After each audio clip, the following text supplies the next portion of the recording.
Have a seat. Sit down. Now then, it's got a very evocative title, yours, A Field Full of Butterflies. Why so?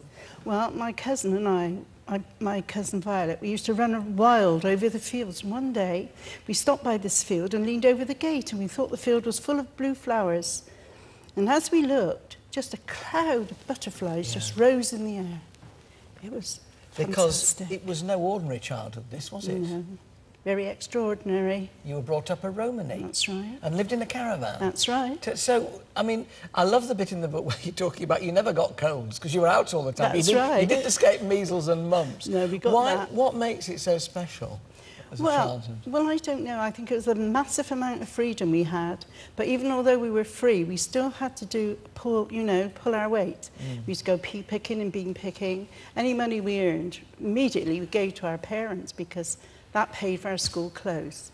We didn't find anything strange about this. Yeah. This was just the way it was. Do you think people confuse travellers with proper Romans? I certainly do. Yeah, that's why I wrote the book. Yeah, to redress the balance. Yes. OK. Faye, what did you make of this field full of butterflies? I thought it was magic. I think in the same way that Rosemary describes things, she describes things on the page, and it comes quite naturally to you. And you are a kind of people's author, I see you as. And I loved it. Again, I would have liked some dialogue on the page. I would have liked more space on the page. I would have liked more building up of anecdotes to make something of them, not just to get them in, but I thought it was great.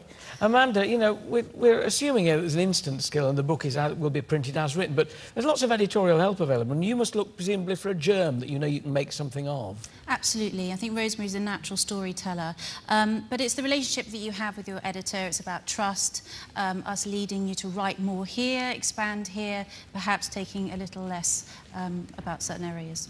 So it's fine. So it's just working with each other, and the level of trust that you have. The raw materials there. Gervais, what did you make of the Field Full of Butterflies? I loved it, and I thought that the balance between the evocation of that caravan with the fire and the rabbit stew and your grandfather, and the contrast with that, which is warm and compassionate, with the real corrosive cruelty when you went to school. It was a very powerful piece of writing.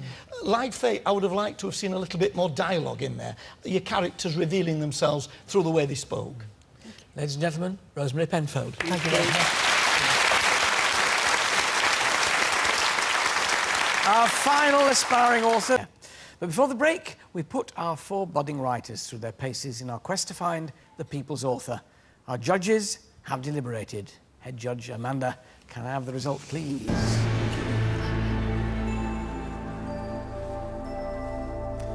Jan Davey with Life at Jericho. Anthony Gilkes with He Walks with Measured Tread.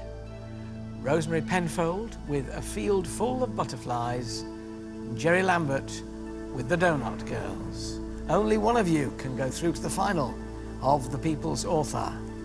At stake is the chance to win that £20,000 publishing deal and the opportunity to see your work in print and on sale when the book gets published next April. The person going through to the final is...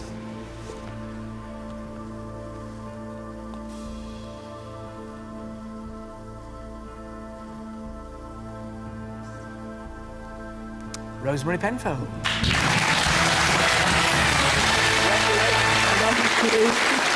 Thank you so much. You're very welcome. Are you pleased? Oh, well, what do you think? Well, I think you probably are quite pleased. Judges, Amanda, why was Rosemary so special? She's a natural storyteller. It's incredible what she's produced without any help, and I'm very pleased your family encouraged you to send it in. Gervais? Just beautiful detail and significant details and character and description and the warmth of the atmosphere you create. It was just lovely to read. Thank you. How about you, Faye? Well, it just leaps off the page. Isn't that lovely? It What is. a lovely thing to say. Faye Weldon saying what you write leaps off the page. Thank you, and so does yours. Thank you. You crawler.